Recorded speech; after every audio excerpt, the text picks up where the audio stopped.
right, graduation season is here. College graduates getting ready to maybe start the next step in their lives, start searching for their first job, start saving money, probably start spending money, all of that. So what do they need to know to be financially successful? Wealth management advisor Greg Zub from Northwestern Mutual is here. So Greg, I'm glad you're here because my kid is in this exact spot, and so we're trying to set up some good, financial IQ, financial literacy, and this is an important time to do it, right? Absolutely. So you're facing bills sometimes, first of all, student loans. Yep, and thank you for having me. Recent graduates have a lot on their plate, right? They may have to find a place to live, get used to a new job. One of the big things you want to start with is building a budget for yourself. And there's a nice little rule called the 60-20-20 rule. Yes. So you can allocate 60% of your money for your necessities, car payments, car insurance, rent, groceries, etc.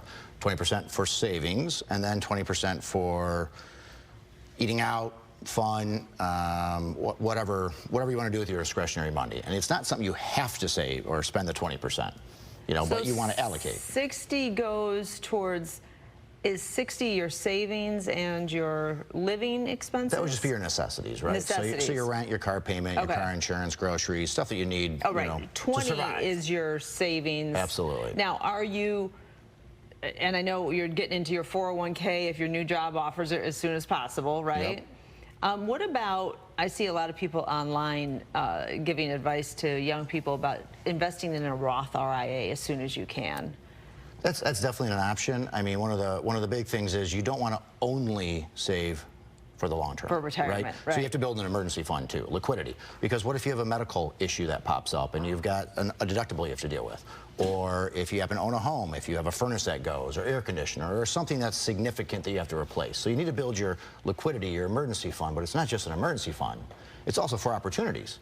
So you may find something where it's a massive discount you've been looking at forever, and you're not ready to make the purchase, but hey, it's on sale, or there's something you find on, Facebook Marketplace. Right. Well, you want to be able to take advantage of that.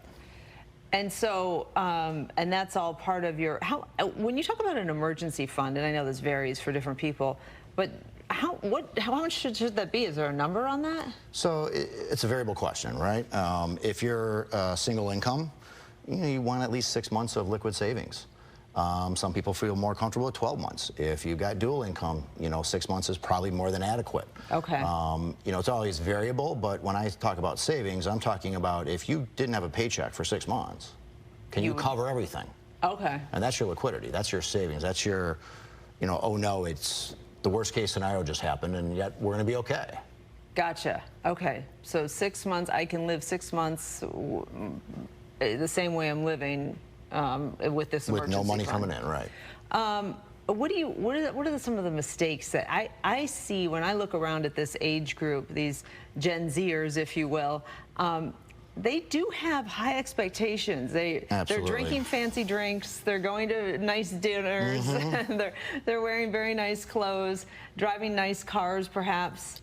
I feel like they're spending a lot of money. Yeah, absolutely. And that's the biggest risk, is that you're in school, you have limited resources, and you don't have a lot of money to spend. All of a sudden you get a big check, but then you go buy a really nice car, you get a nice apartment or whatever it is, and your expenses leave you with no excess cash. And then you're not saving for retirement either. And that's one of the biggest things. At that age, at 22, 24, 26, putting money into a 401k is huge. So you can set yourself up for the rest of your life if you do it right. And if you don't, and you wake up at 30, 35, and you haven't started, or you've barely started, you're gonna be behind the 8 ball. And that's not where you wanna be at that point. Gotcha. So if your company offers a 401k, you're aggressively contributing to that. Absolutely. And then if not, you're doing something on your own. Yeah, and that's one thing to look at in the interview process too. When you're looking at multiple companies, if you're fortunate enough to have multiple offers or job possibilities, it's not just your salary. You want to look at what other benefits they offer. So your health insurance, so they cover all of it. Do you have to contribute to it? Your 401k, is there one available? Do they match at all? You want to look at some of the ancillary benefits that come into play, because those can mean big differences to what you actually bring home or what you save every year. Yeah, good advice. All right. Greg, thank you so much. How do people find you? Real simple, gregzub.com. Thank you very much for having me, and I appreciate it. Yeah, Northwestern Mutual.